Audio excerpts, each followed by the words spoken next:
Right. Red light, red light, red light. So we're here today at Roaring River, kind of going over the basics of installation training and specifically our certification process and our advanced training program that you'll see here during our little presentation.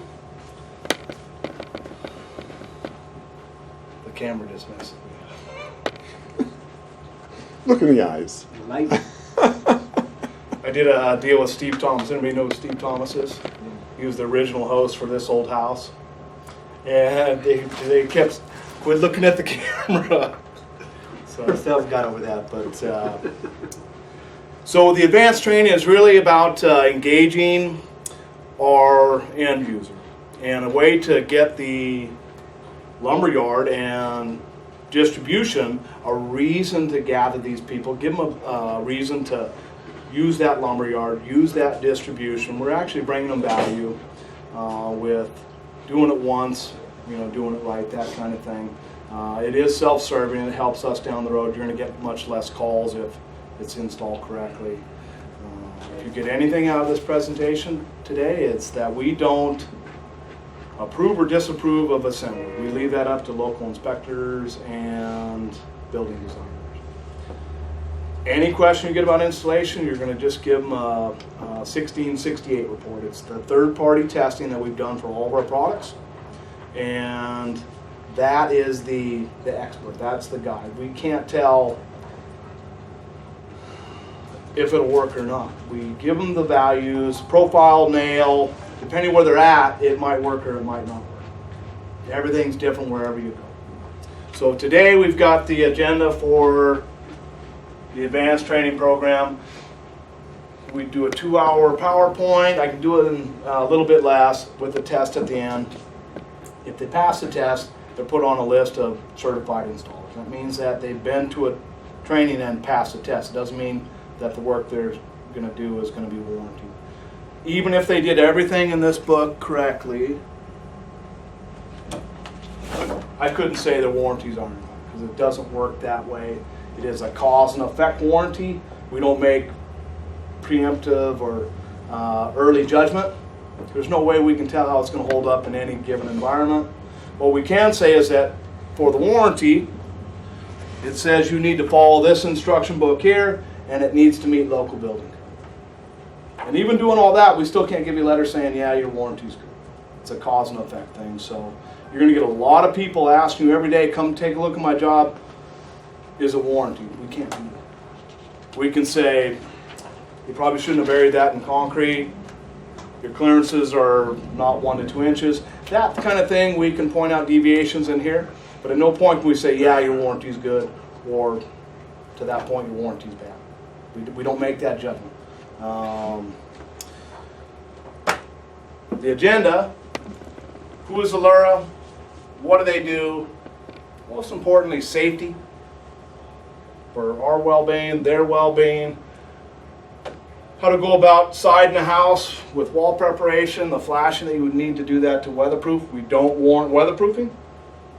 That's another code thing. That's another best practice thing. We make fiber cement, some of the best fiber cement in the world. What we don't do is design buildings or weatherproof stuff. So we'll go over it a little bit. Installation best practice for all of our products. Our lap siding, vertical siding, soffit, trims. Any questions? Painting, care and maintenance, I am going to skip over for the most part. So when you're done with this, you should know a little bit more about the manufacturing process, what it's made of. Be able to eloquently explain how to be safe while you're using the product, storage and handling, which is really key for all products, tools and accessories to install it, wall preparation details, and then in deeper detail, how to protect yourself while you're cutting, nailing for all of our products. Proper fasteners, fastening. The code compliance, that's really on a local level, so it would be a good idea for everybody in this room to give a call to the local code inspector and see what they report. Because they are the siding police. We are not the siding police. They are. So take all that want from your customer and say, you need to talk to this guy because We don't write those rules, and those are the guys that are going to hang you. If it doesn't meet code, it could possibly affect your warranty, so you need to know those local codes. So understanding the brand, now this is the best part about this. There's no connection with Allura and Certainteed other than the plants, but it's for your history. When it was Saint-Gobain, that was the parent company. Certainteed was the brand. Actually, the Certainteed was the product category, and Weatherboards was the brand. Color Max is staying the same. That's our pre-finish. Now we're Elementia USA, our big parent company. Plycem is the business. Allura is the brand. So Allura plank, Allura vertical siding, and then the same finishing. So Plycem, advanced technology and fiber cement. Glenn said it best when he said we have 8 years of experience. That's a lot more than even James Hardie in America. South America be it, but Hardie's first plant in 1989. I think Plycem started in 74. So they've been making fiber cement longer than anybody in America, and I think their track record proves it out that they make quality products. Allura, on the other hand, is a spin-off of that business. It's a brand. It's only been in business since February 1st, so we get a lot of questions like, you've only been here since February 1st, how can I, trust that it's going to work? At that point, it's a leap of faith. You're using the fact that we've been in business for 80 years, making fiber cement. That's where the sales guys come in, because you need to figure out whatever that objection is and turn it around. Elementia is a building product consortium out of Mexico. Make a lot of brass tubing and copper, a lot of other essential building products, mostly for South America. Our main brands for building systems would be Plycem, Mexilite, Ethernet, Maxi-Tile, and Duralite. Maxi-Tile used to sell siding, now it's been morphed into the Allura family. So when you see Maxi-Tile, that's going to be referenced to our roofing products now. So we all work for Elementia. Maxi-Tile is a, what do you call that, a subsidiary? A lot of other stuff that we won't go into. Did anybody know that Carlos Slim owns a major part of Elementia? So drop that if you want. So Maxi-Tile started in '86 in California. After 24 years, they moved the corporate office to Houston. Plycem is a low-medium density fiber cement technology. So it cuts and nails and is silica-free. So of all the fiber cement trims out there, it's the safest to cut, safest to use. It's got some neat things that I'll go in later about installation. Quality products and our partners' trust has helped us grow the business. Our vision to be recognized across North America as the best alternative for fiber cement products, providing the highest value. So at all my emails, they say the better alternative in fiber cement. We don't need to bash Hardie, we just need to say we're equal or better and that we're a good alternative. So getting into the fiber cement division today, Maxi-Tile started in Nuevo Laredo. Really hard to be competitive the farther you got out. So when Certainteed was looking to sell the business, Plycem saw that as an advantage to cover more geography. So with the White City plant, Terre Haute, Indiana, kind of on standstill, and Roaring River, it was much easier to sell product not coming out of Mexico. Obviously for Derek, the Nuevo Laredo plant is going to be big for you. This gave us some presence in the U.S. where we didn't have that before, and now Hardie's on the run here. So we're poised for growth. This was an old slide, so I'm just going to go through that. So our product portfolio and finishing options, out of all the fiber cement manufacturers, we have the widest portfolio of any fiber cement manufacturer. We make stuff that you can buy in bits and pieces, but you can't get from one manufacturer like Allura. So some of the unique things that we make is the Perfection shingle. Nichiha makes a shingle panel about 9 foot. It is a labor saver. So I'm running into a project where they're doing individual shingles. this is a great option. It's really an option for the installer because the builder could care less what it looks like, but the installer that has no patience for individual shingles and wants that look of shingles that goes on like lap siding, this is a nice swap out. It's 7/16 thick, and they make it 7/16 thick because if they tried to groove the 5/16, it might be a little wimpier. We also make octagon shingles. We're the only manufacturer that does that. All the other products you can get from our peer in the industry. So equal or better. Currently we only have two profiles. A fascia style cedar and smooth. You're going to run into other competitors that sell a beaded. They're going to sell a Dutch lap. We used to have that, but they're a very small seller. So our core business is going to be lap siding and it in itself. Does anybody know the range of exposures? 7-inch and 4-inch to. All right, if I had something to give you, Jocelyn, I would. But so 7-inch is the most popular. Yeah. 8 1/4. So everything's oversized 1 1/4. So our 4-inch, our smallest exposure is 5 1/4. So Hardy makes a 4-inch. As small as we go is 5 1/4. So 4-inch exposure. Easy way to figure your coverage is your exposure is your coverage. So 4 inches times 12 feet gives me 4 square feet. 7 inches times 12 feet gives me 7 square feet. So if somebody asks you, how many pieces do I need to do a house? You have 2,500 square foot. I divide 7 into it. That gives me my piece count. So if they need to figure out coverage versus board feet, that's a little different. So we have some tables in the installation instructions that help you out with that. So 5 1/4, 6 1/4, 7 1/4, 8 1/4, 9 1/4, and then a true 12-inch. So when you jump to the 12-inch, it's not an even dimension. It's 10 3/4. Some people will cheat it down to make it even, but it's only oddball exposure. If you're using 12-inch or your customer is using 12-inch, tell them they have to face it. If you start trying to blind nail 12-inch, it won't be towed and it probably won't look very well either. So 9 1/4, our second widest profile, probably a good idea to face nail that as well in a high wind area. If you do it correctly, you can get about 100 and 120 for 9 1/4. But if you're in a high wind area, maybe in the Carolinas, maybe on the coast, they might have to face nail. Now, we're not going to determine whether they need to blind nail or face nail. That's all in our ICC document. It's going to tell you for this wind category and this wind speed, it'll be okay or not okay. It's very simple. Before it gave you a value and had to be an engineer to figure it out. Now it'll say height of building, exposure, this nail, you're good to 120. And if your category needs 120, you're good. If it needs 140, not so good.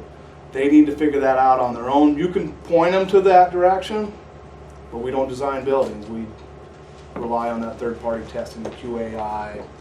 Don't get caught, and I get this all the time, is this going to work? It's up to them to take our information and see if it's going to work for them, because we can't determine that from Seattle or wherever you're at. That's up to local building codes and a building designer. Vertical panel. 4 different textures, a smooth, a cedar grain, a 8-inch on center groove, and then just the cedar panel. 4x8, all 4-foot widths, 8, 9, and 10. We used to make a 12-foot piece. Pretty heavy. So we actually have a customer in Oregon that wanted some product for manufactured housing, so they're actually cutting it down to length. So with Ronnie here and with JR there, you know, we're willing to do some extra stuff. So see if it's possible. You know, don't discount anything until you talk to Ronnie and see if it can be done. You know, if you need a special color, you need a special size, see if we can do it before you say, nah, we don't do that. The biggest thing that you should familiarize yourself is our product catalog and your customers. It's going to tell you if you can get it in paint, if you can get it in primed, all the sizes, weights. Very good thing to familiarize yourself with. If we make it, it's in that book, and if we don't, and they want to buy enough of it, they might actually entertain it. Who knows? So what did I do? Okay. So soffits, not generally used. Does anybody use enclosed soffits in your regions? Most guys take boards and just rip it. For doing that? So in Seattle and Oregon, West Coast, we don't see a lot of soffit except for our porch ceilings and that kind of thing. It's all exposed rafters. The biggest thing you need to know is that it comes in smoother, it comes in a cedar grain. All 12-foot lengths for smooth and for the vented. The trims, well actually again soffit. Soffit comes in a 12-inch, 16-inch, and 24-inch. So 3 different widths, all the same length in those 2 textures. It's all a 1/4 inch thick. So you can't mix and match it. We make a porch ceiling panel that's a 1/4 inch thick. So if you have a 3-foot eave, you can use that porch ceiling panel for it, and then use the dimensional stuff for your fascias and eaves and that kind of thing. 4/4 and 5/4 trim. I just found out today that they're not pushing the 7/16 trim except in Texas. That's typically more of a manufactured housing. 7/16 trim will not work on anything for siding. You need a, I don't like to use a pointer. The 5/4 trim is what you want to buy if you're using lap siding, because you need that shoulder for the siding. With 5/16, 5/16, it's 5/8. So that's going to give you about a 1/4 inch to run a nice bead of caulking down. Now I see a lot of people using the 4/4, which is 3/4 inch actual. Some people get confused by that term. So 5/4 isn't 5/4, it's 1 inch. It's like a 2x isn't 2 inches, it's 1.5 inches. So the 4/4 I would never use for lap siding, because the siding and the trim flush out and you can't get a nice bead of caulking on there. 4/4 I use for skinning columns, beam wraps, planting it on panels where I don't need that profile. We have the widest selection of any of the fiber cement trims. And our trim, no offense to other manufacturers, they're suck. Would you repeat that? Not on camera. They're equal or better, I'd like to say. So the real difference, and you don't even have to say anything, you just take a piece of theirs and take a piece of ours, and you see right away that it's different. The biggest thing for an installer, and this is mostly for the installer, the builders, siding is a very small percentage of what they do. So if you really want an ear for it, you have to be with the guy that installs it every day. We're saw cut. So our edges are super crisp. I can put 2 pieces together and it looks like that. Can you see that? Let me just hone in on you. There So we go. our competitors has a water jet edge and it's not 90 degrees, so it's shaggy for one because it's water jet, and then it's not even 90 degrees, so when you put 2 together you end up with a gap or it's shaggy. These are all saw cut. There's no silica in this product here, so it's still not good to breathe, but it's not as harmful as some of the other competing products. We make the smallest widths available. This is our 3 inches, 2.5 inch bat. Typically would use this for batten board, maybe closure trim. We make a 2x, which is actually 1 3/4 inches.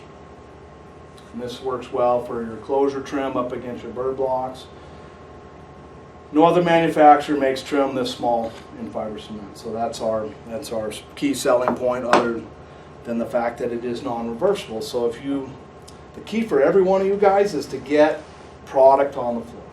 And this is coming from the install guy, but if you want to make a name for yourself, get people to stock the product, number one, at the lumberyard level, and then get them to stock trim as well, so it can be packaged together. And one SKU, which is really good. Exactly. Just like Tom was saying, it's smooth on one side, and this is for primed, so a lumberyard doesn't have to stock 2 of everything. They want smooth side out. They want texture side out.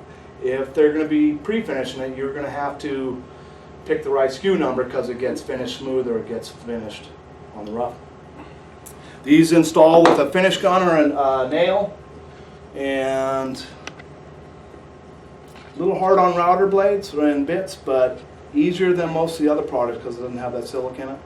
So if you're looking at green, if you're looking at safety, if you're looking at aesthetics, there's no competition with it. So what I like to say is that And so why should I use fiber cement trim on my house? You know, my wood works fine. I said, well, unfortunately, that wood's going to need paint much sooner than everything else. And if you want to bring your customers back to that plat 5 years, let's hope that they're maintaining the houses, because without it, you're not going to be able to show them. Whereas this, 5 years from now, it's going to look the same. So the beauty about fiber cement is it doesn't cut, crack, or curl, and it doesn't move around. So unlike wood and fiber cement, doing this, which peels all your sealant loose, which is extra maintenance, keeps everything on the paint cycle and doesn't fight itself. So it's all similar materials. Got you, please. Good catch. Okay, so backboard and underlayment, typically that would be in like a tile house, but it's like printing money for us. There's typically no callbacks for underlayment, so if you can get that, try to spend your time evenly. You know, don't forget that we make underlayment. Don't forget that we make soffit. Try to push getting that stuff in the yards, because it's, for Ronnie's sake, that's the easiest product for us to make.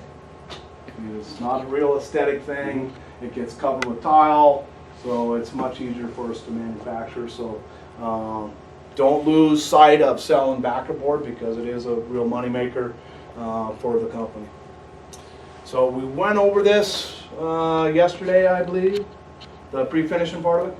No, we're going to do that a little later. Okay, so I'll skip Yeah. through that. Prime, paint any color you want. We are the only manufacturer that offers a factory backstain. Hardy tried it in the early days, and it became a real issue for him, because what happened was the UV was going through the stain and lifting the primer off. So Duckback said, "Get your primer," and they said, "No, it's your paint." What they found out was, with the transparent stain, it was affecting the UV. So to come back to fix that, they go with the 3-coat process. Start with the prime board, a solid coat, and then a transparent stain over the top. 15-year finish warranty. We're the only manufacturer that does that. I don't know if you can tell from this picture here, but it is a different grain on it. The cedar and the stain products have a more cathedral, a little sharper grain to it to help get that natural clear cedar look. A very cool looking product. 6 colors, 4 wood, green and a gray, and then I'm gonna have to change it. I saw 21 on Ronnie's presentation there. You're that- right, it's 22. Yeah, and that's going to change here pretty quickly with the regional palettes. Is that right? Mm-hmm. So here's the 6 colors. Super awesome colors. I've seen people mix them. Looks really nice.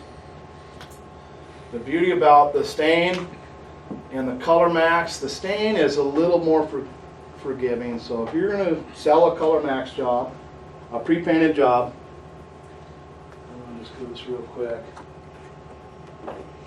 So every kit comes with a quart of paint, a funnel, an edge coater, base for the guy cutting, to coat your cut ends, and then a pen.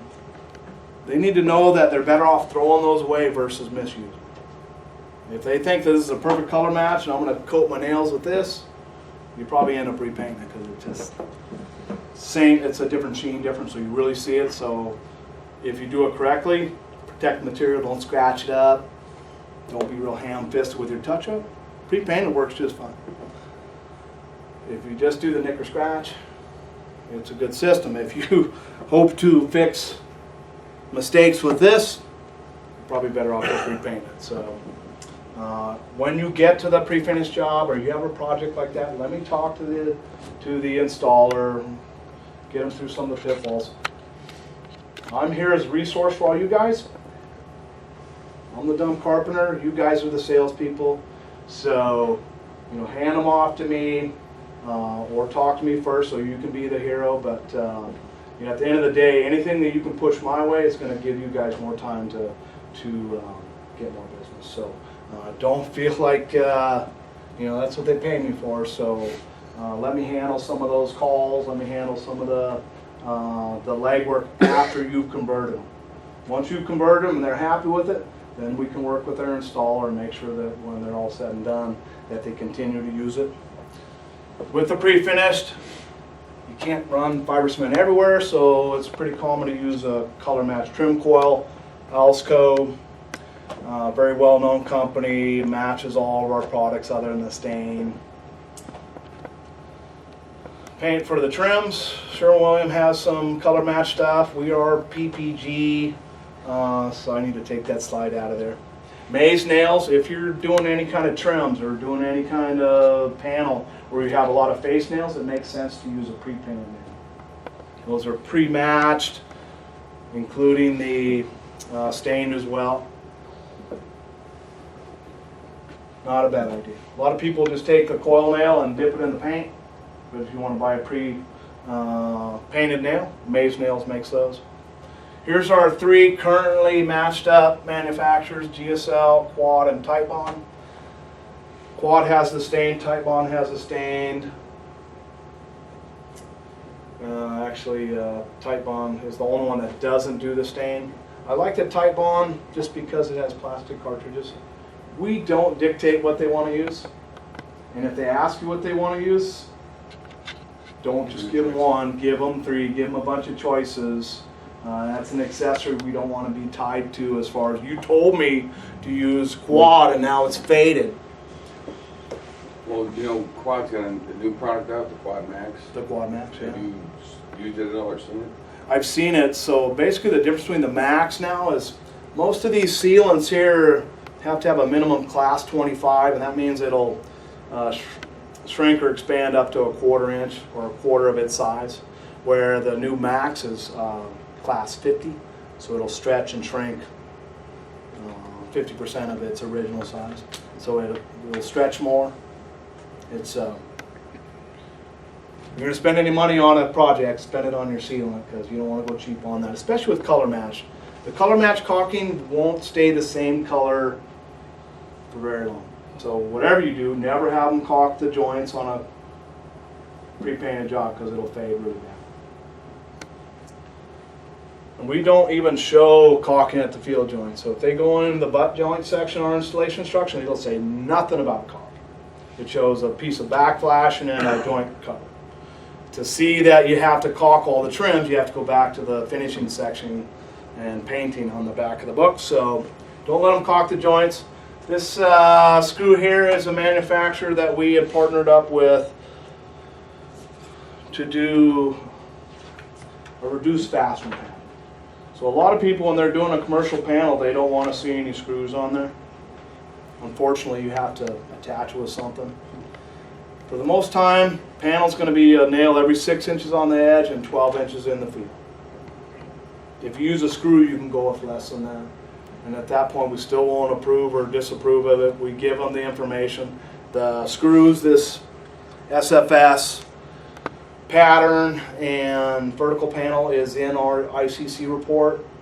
There's 3 patterns. We only show 2 of them because one of the patterns didn't meet ICC's minimum. So stay out of the approval game if you're smart.